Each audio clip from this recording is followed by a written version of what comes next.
snack. Me and you gonna have a little chat about books. Hi guys! So I am here today to do a book review, and the book that I am going to be reviewing is the third and final one in the Reckoners trilogy, which is by Brandon Sanderson. This is his YA series. It is focused on superheroes, which are actually supervillains. Anyone who gets superpowers within this world basically turns evil, and it's very, very hard for anyone to control their powers once they get them. So it's a pretty chaotic world to live in, particularly if you don't have powers and you are being ruled over by an insane tyrant of a supervillain. So we follow a character who is called David. David is part of the Reckoners, and the Reckoners are a group of people who are fighting back against these supervillains. They don't all have powers, some of them do, some of them don't. They try and retaliate against these people in the best ways that they can, using epic-induced machinery. Epics are the names of these big evil supervillain type people within this world, and so the Reckoners' job is to fight epics and to basically try and eradicate as many as they can from the world without being eradicated themselves, because these people are evil, or at least that's what they think. David is a very, very super nerdy kind of person. He knows a lot about epics. He has made it his life's work, especially since in the first book you find out his father has been killed by an epic, so it basically becomes a revenge quest for him, and he gets involved with the Reckoners to try and avenge his father and avenge his father's death. So he finds out basically everything he can about the Reckoners and basically everything he can about the epics, and he finds out an awful lot of information that is useful to the Reckoners, so gets allowed to join their team. By this point, we've had a lot of craziness going on in the series. We've had a lot of fights with epics, we've had a lot of battles, we've had a lot of revelations. Particularly the second book in this series I thought was fantastically done. It was just mind-blowing how many revelations we had within that. But I didn't think this one was quite on par with the second book, unfortunately. This is the end of the series, and I do feel like it suffered a little bit with it being the end of the series. It felt a little bit rushed at times. It didn't feel as explained as some of Sanderson's other books do.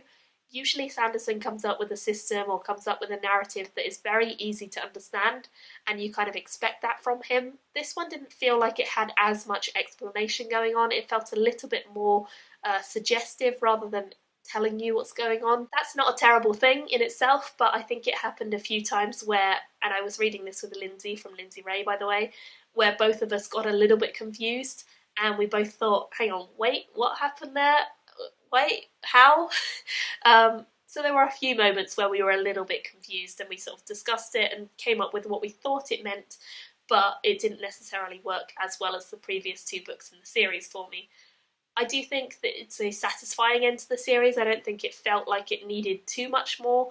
I would have liked a little bit more length so that it could have been explored a bit deeper, but I do think as a whole it worked. I also think that there were some cheesy elements at the ending of this. I do think there was a bit of a trying to make it all happy because it's a YA as opposed to an adult, and I don't think it worked as well as it could have done had it not been as happy. I don't want it to be an unhappy ending. I don't want everyone to die suddenly like Game of Thrones or something, but I didn't think it was as convincing as I would have liked. I thought there were some cheesy moments that were a bit too cheesy for my liking rather than just being funny or being entertaining like some of the other moments we've had.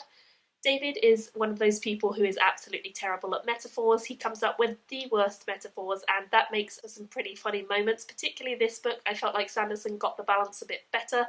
The metaphors were fewer and far between, but they were more funny and more engaging when they did come into the story. I also felt like we focused on Megan a bit more in this book, who is one of the Reckoners, and she was a really interesting character because of what you learn in the second book about her, and just seeing more of her character and seeing more of what she got up to and how she was sort of discovering herself and trying to control things was really, really cool. So on the whole, I liked this. I thought it was really fun. I still think the series as a whole is really fun, but the second book was by far my favourite, and the third did not live up to that hype that I was kind of giving it. I think maybe it's a case of I set my expectations too high with this one because of how much I enjoyed the second. I was naturally thinking that the third would be better, and unfortunately it didn't quite get to that bar that I was hoping for. But it is still fun, it's still entertaining, it's still Brandon Sanderson, it's always going to be an entertaining ride with him, and it has some great moments. So of course I gave this a 4 out of 5 stars. Not quite on the 5-star, but still a very, very enjoyable read, and something that I would recommend as a series if you're wanting to get into Sanderson and you want to try some of his stuff. YA Reckoner series is definitely a good start point with him. It's quite a crazy one, quite a fun one, and has a lot of good elements. So I'd love to hear your thoughts on the Reckoner series as a whole.